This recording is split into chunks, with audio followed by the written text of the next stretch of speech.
Hello किसान भाई, आप सभी लोग का हमारे चैनल एसएन टेक एग्रीकल्चर में स्वागत है। दोस्तों, आज की वीडियो में हम बात करने वाले भिंडी की उन्नत खेती के बारे में हम बात करने वाले। इस वीडियो में हम बात करेंगे कि खेत की तैयारी में किस प्रकार से करना है और खेत में कौन कौन से उर्वरकों का प्रयोग करना है और आपको कौन से बीज का चयन करना है, यानी कि वैरायटी के बारे में हम बात करेंगे। और कीट का रोकथाम किस प्रकार से कर सकते हैं और सिंचाई हमें कब कब करना चाहिए, जिससे हम जो भिंडी की फसल से उससे अधिक मुनाफा ले सके और अधिक पैदावार ले सके।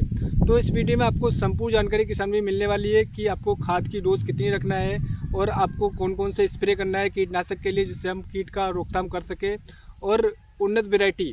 तो इसके लिए आप इस वीडियो को पूरा अंत तक जरूर देखिए किसान भाइयों, तभी आप अपनी भिंडी की फसल से सही और एक सटीक जानकारी ले पाए और अच्छा मुनाफा तभी आप ले सकते हैं। तो किसान भाइयों, जो हमारे किसान भी हमारे चैनल पर नए हैं वो सबसे पहले हमारे चैनल को सब्सक्राइब कर ले, जिससे हमारे आने वाले अन्य काफ़ी ज्ञानवर्धक वीडियो के नोटिफिकेशन मिलते रहे और वो अपनी भिंडी की फसल से अधिक पैदावार लेते रहें।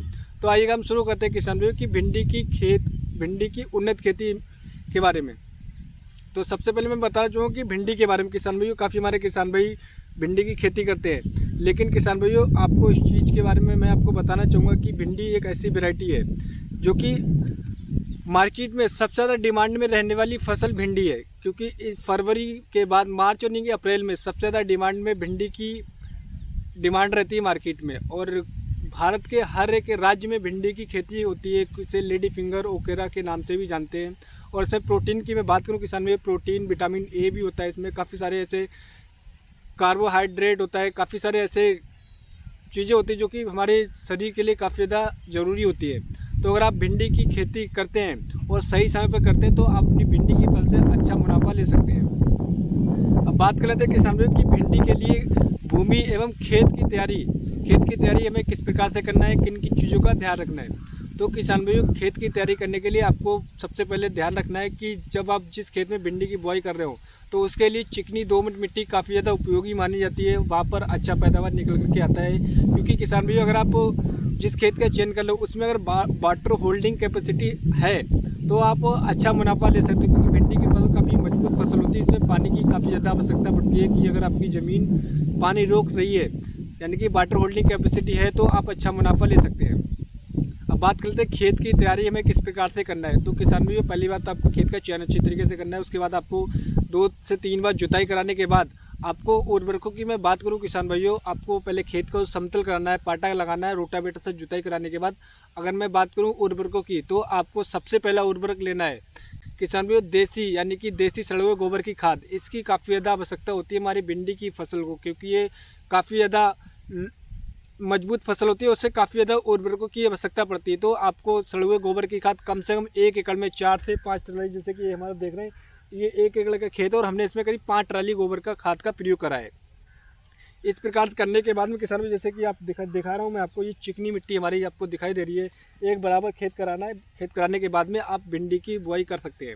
अब बात कर लेते हैं आपको उर्वरकों की। तो किसान भाई 1 एकड़ के हिसाब से वो 65 किलोग्राम आपको MOP पोटास लेना है और उसके साथ में आपको 80 किलोग्राम यूरिया लेना है और उसके साथ में आपको फास्फोर लेना है 50 किलोग्राम। इन उर्वरकों का लेने के बाद किसान भाइयों आप भिंडी की बुआई कर सकते हैं। अब बात कर लेते हैं किसान भाइयों, काफ़ी हमारे किसान भाई एक गलती सबसे ज़्यादा करते हैं जिस वजह से उनका जो पैदावार होती है वो उसमें काफ़ी ज़्यादा कमी देखने को मिलती है। किसान भाई, आपको भिंडी की बुआई करते समय आपको ध्यान रखना है उसकी कौन से समय पर अगर आप भिंडी की बुआई कर रहे हैं तब आप अच्छा मुनाफा ले सकते हैं। तो अगर आप अगेती मैं भिंडी की बुआई की बात करूं किसान भाई, तो आप पूरी लास्ट जनवरी से लेकर पूरी फरवरी में भिंडी की बुआई कर सकते हैं। अगर मैं टेम्परेचर की बात करूँ तो मिनिमम टेम्परेचर 17 सेंटीग्रेड चाहिए होता है, और अगर मैं नॉर्मल टेम्परेचर की बात करूँ तो 27 से लेकर यानी कि 30 डिग्री सेंटीग्रेड पर अगर आप भिंडी की बुआई करते हैं तो आपका जर्मिनेशन होगा तो काफ़ी अच्छा होगा और काफ़ी अच्छा मुनाफा भी आप कमा सकते हैं। दूसरा मैं बात करूं किसान भाइयों, काफ़ी हमारे किसान भाई एक गलती और करते हैं, भिंडी की जब खेत की तैयारी कर देते हैं और उसके बाद में काफ़ी हमारे किसान भाई ये गलती करते हैं कि जैसे कि जब भिंडी की बुआई करते हैं तो भिंडी की वैरायटी के बारे में नहीं सोचते, वो बस भिंडी की बुआई कर देते। तो किसान भी ऐसा बिल्कुल ना करें। अगर आप भिंडी की बुआई कर रहे हैं तो आप अपने एरिया के हिसाब में आप देख लें कि आपके एरिया में भिंडी की कौन सी वैरायटी अच्छी वैरायटी चल रही है, कौन सी अच्छा लाभ दे रही है, कौन सी अच्छा उत्पादन दे रही है, उसी वैरायटी का चयन करेंगे तब आप अपने एरिया में अपनी भिंडी की फसल से अच्छा मुनाफा ले सकते हैं। तो किसान भाई, मैं आपको कुछ वैरायटी के नाम बताने वाला हूँ, आप इनमें से किसी कुछ वैरायटियों का प्रयोग कर सकते हैं। जैसे कि किसान भाइयों हिसार उन्नत, हिसार उन्नत ही काफ़ी अच्छी वेराइटी, आप इसका भी चयन कर सकते हैं। पंजाब 7, पंजाब 8, पूसा A4, इनमें से काफ़ी ज़्यादा जो वेराइटी है किसान में, एक अनामिका भिंडी आती है, आप उसका भी चयन कर सकते हैं। ये जो वेराइटी आपको किसान भाई बताई हैं, इनमें से आप किसी भी एक वेराइटी का चयन करके अपनी भिंडी की बुआई कर सकते हैं और अच्छा मुनाफा कर ले सकते हैं। लेकिन किसान भाई एक चीज़ और मैं बताना चाहूँगा कि जब आप भिंडी की बुआई कर रहे हो तब आपको बीज शोधन अवश्य करना है। काफ़ी हमारे किसान भाई बीज शोधन नहीं करते, जिस वजह से उनका भिंडी की जो फसल की बुआई करते हैं उसका करीब 60 से 70% ही जम करके आता है और उसके बाद में उनका बीज जमता नहीं है। तो मुख्य कारण ये होता है फंगस हमारी ज़मीन में पहले से ही होती है। जो हम घूरा है किसी उन चीज़ों का प्रयोग करते हैं उसमें फंगस मौजूद होती है। तो किसान भाई अब हम बात करते हैं कि कीट नियंत्रण के बारे में। काफ़ी हमारे किसान भाई परेशान हो जाते हैं भिंडी की फसल लगाने के बाद, कीट का नियंत्रण किस प्रकार से कर सकते हैं। तो किसान भाई आपको ध्यान रखना है, सबसे बड़ी हमारी जो भिंडी की फसल में सबसे बड़ा कीट अटैक करता है वो होता है किसान भाइयों, मैं आपको बताना चाहूँगा, जो होते यानी कि फल छेदक बीमारी काफ़ी ज़्यादा भिंडी की फसल में होती है। वो भिंडी हमारी लाल पड़ जाती है और भिंडी हमारी घूम जाती है। ये बीमारी काफ़ी ज़्यादा समस्या हमारी जो भिंडी की फसल, उसमें ये कीट जो होता है फल छेदक जो कीट होता है किसान भाई, मैं आपको बताना चाहूँगा, ये हमारे जो तना होता है उसको छेद देता है और हमारी जो भिंडी की फसल होती है उसके फल गिरने लगते हैं और फूल भी गिरने लगते हैं, जिस वजह से हमारी जो इसमें इल्ली छेदक भी हमारे खेत में हो जाते हैं और जिससे हमारी काफ़ी ज़्यादा हानि देखने को मिलती है। और मैं बात करूं इस फल छेदक की रोकथाम के बारे में, तो किसान भाइयों आपको ध्यान रखना है, इसकी रोकथाम के लिए आपको बहुत ही ज़्यादा सतर्कता बरतनी है। अगर आप इसकी सतर्कता नहीं बरतते हैं, अगर आप सही तरीके से काम नहीं करते हैं, तो हमारी जो पैदावार होती है उसमें काफ़ी ज़्यादा घाटा देखने को मिलता है। तो इसके लिए किसान भैया आप क्यूनोलोफोस आप ले सकते हैं, क्यूनोलोफोस ले सकते हैं 25% ईसी फॉर्म में ले सकते हैं। और दूसरा आता है क्लोरीपोरीफोस ले सकते हैं किसान भैया 20% में, और प्रोनोफोस ले सकते हैं 50% ईसी फॉर्म में।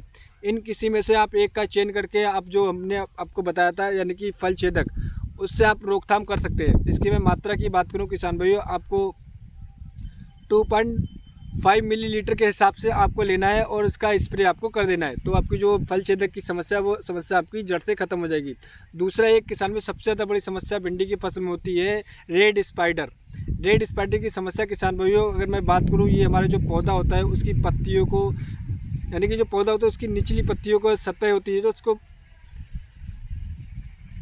इसकी जो पत्तियाँ होती है उसमें छेद कर देता है। आपने देखा हो पत्तियों की छेद काफ़ी ज़्यादा बढ़ जाते हैं, जिससे हमारे जो भिंडी की फसल होती है धब्बे दिखाई देते हैं, यानी कि छेद और धब्बे दिखाई देते हैं, जिससे हमारी जो पत्तियाँ होती है क्षतिग्रस्त हो जाती हैं और उसमें जो भिंडी आती है वो भी मुड़ जाती है और हमारा जो पौधा होता है वो सूखकर नष्ट भी हो जाता है कभी कभी। तो किसान भाई अगर हम इसका रोकथाम नहीं करते हैं तो हमारी जो पैदावार होती है उसमें काफ़ी ज़्यादा इफेक्ट पड़ता है, करीब 40% हमारी पैदावार कम हो जाती है। तो इसके रोकथाम के लिए किसान भाई आपको क्या लेना है, किसान भाई आपको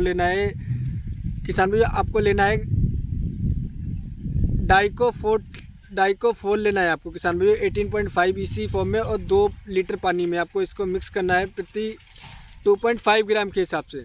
और किसान भाई इस प्रकार से अगर आप जो मैंने आपको बताया था, तो आप इसका प्रयोग करके आप अपनी भिंडी की फसल से इसकी यानी कि रेड स्पाइडर की आप रोकथाम कर सकते हैं। काफ़ी हमारी ज़्यादा हानि ये पहुंचाता है हमारी भिंडी की फसल को। और दूसरा किसान भाई मैं आपको बताना चाहूँगा, तो बीज शोधन अवश्य करना है। काफ़ी हमारे किसान भाई बीज शोधन नहीं करते, जिस वजह से उनका भिंडी की जो फसल की बुआई करते हैं उसका करीब 60 से 70% ही जम करके आता है और उसके बाद में उनका बीज जमता नहीं है। तो मुख्य कारण ये होता है फंगस हमारी ज़मीन में पहले से ही होती है। जो हम घूरा है किसी उन चीज़ों का प्रयोग करते हैं उसमें फंगस मौजूद होती है। तो फंगस के लिए आपको बीज शोधन अवश्य करना है। उसके बाद में किसान भाइयों आप भिंडी की बुआई करें, तभी आप अच्छा मुनाफा ले सकते हैं और अच्छा उत्पादन ले सकते हैं। अब बात कर लेते हैं किसान भाई सिंचाई की, कि आपको सिंचाई कब कब करना है और किन किन टाइम पीरियड के हिसाब से करना है। काफ़ी हमारे किसान भाई इस पर भी गलती करते हैं, वो अपने दिमाग से सिंचाई करते हैं, कभी 4 दिन में कर दे, कभी 1 हफ्ते में, कभी 15 दिन में। तो ऐसा बिल्कुल नहीं करना है। अगर आप टेक्निकली हिसाब से करेंगे भिंडी की फसल में सिंचाई, तभी आप अच्छा पैदावार ले पाएंगे। अगर मैं बात करूँ किसान भाई मार्च में अगर भिंडी की फसल की पानी की ज़रूरत होती है, वो 10 से 12 दिन में आप सिंचाई कर सकते हैं। और जैसे कि अगर आप अप्रैल की बात करें तो 8 से 10 दिन में आपको भिंडी की फसल में बस सिंचाई कर देना है। और अप्रैल के बाद मई जून की बात करूं तो आपको 4 से 5 दिन में भिंडी की फसल में सिंचाई अवश्य करना है। अगर आप इस तरीके से सिंचाई करेंगे तब आपकी भिंडी की फसल एकदम हरी भरी दिखाई देगी, उसमें जो फल निकल करके आएगा, यानी कि जो भिंडी होगी वो काफ़ी शानदार और वजनदार भी आएगी निकल करके। दूसरी चीज़, एक चीज़ और ध्यान रखना है कि जब आप भिंडी की फसल में सिंचाई करो तो आप यानी कि लेट इवनिंग में सिंचाई करें तब आप अच्छा मुनाफा ले सकते हैं, या फिर रात में आप भिंडी की फसल में सिंचाई कर सकते हैं। इससे वाटर होल्डिंग कैपेसिटी बढ़ जाती है और हमारी भिंडी की फसल को काफ़ी ज़्यादा टाइम मिल जाता है और वो वाटर होल्डिंग कर लेती है। तो इस प्रकार से आप अच्छा पैदावार ले सकते हैं। और दूसरा किसान भी मैं आपको बताना चाहूँगा कि हमारी जो भिंडी की फसल होती है उसमें हरा तेला यानी कि सफ़ेद मच्छर और मोयला, इसका काफ़ी ज़्यादा अटैक देखा जाता है। काफ़ी हमारे किसान भाइयों को कमेंट भी आए और मैसेज भी आए, फ़ोन भी आए कि इसकी हम रोकथाम किस प्रकार से कर सकते हैं। हरा तेला होता है हमारे जो कीट पत्तियों को होता है उनको नष्ट कर देता है। तो इसकी रोकथाम के लिए किसान भाइयों आपको क्या लेना है, आपको इसके लिए लेना है किसान भाइयों मिथाइल लेना है, मिथाइल डेमोटोन लेना है आपको 25% वाला। इसके साथ में आप थाइमोथोल ले सकते हैं, यानी कि थाइमोथेल 30% ले सकते हैं। और उसके साथ में किसान भाइयों आप एसिटिमेप्रिड ले सकते हैं आप 20%। इनमें से किसी एक का लेके आप किसान भैया आप इसका 15 यानी कि 5 ml के हिसाब से 15 लीटर टंकी में घोल तैयार करके आप इसका छिड़काव कर दिए। आपका जो मोयला था और सफ़ेद मच्छर था और किसान भैया हरा तेला, ये जो समस्या है आपकी जड़ से ख़त्म हो जाएगी। तो किसान भाई इस प्रकार से अगर आप भिंडी की खेती करते हैं तो आप अपनी भिंडी की फसल से काफ़ी अच्छा पैदावार ले सकते हैं। आपको जो उत्पादन आएगा वो काफ़ी अच्छा निकल करके आएगा। तो किसान भाई आशा करता हूँ मैं आपको एक सही और एक सटीक जानकारी दे पाऊंगा। अगर हमारी वीडियो आपको पसंद आई तो हमारे चैनल को सब्सक्राइब करना बिल्कुल मत भूलिएगा और हमारे वीडियो को ज़्यादा से ज़्यादा शेयर करिएगा, जिससे हमारी बातें सभी किसान भाई तक पहुँच सकें और वो अपनी भिंडी की फसल से अधिक पैदावार ले सकें।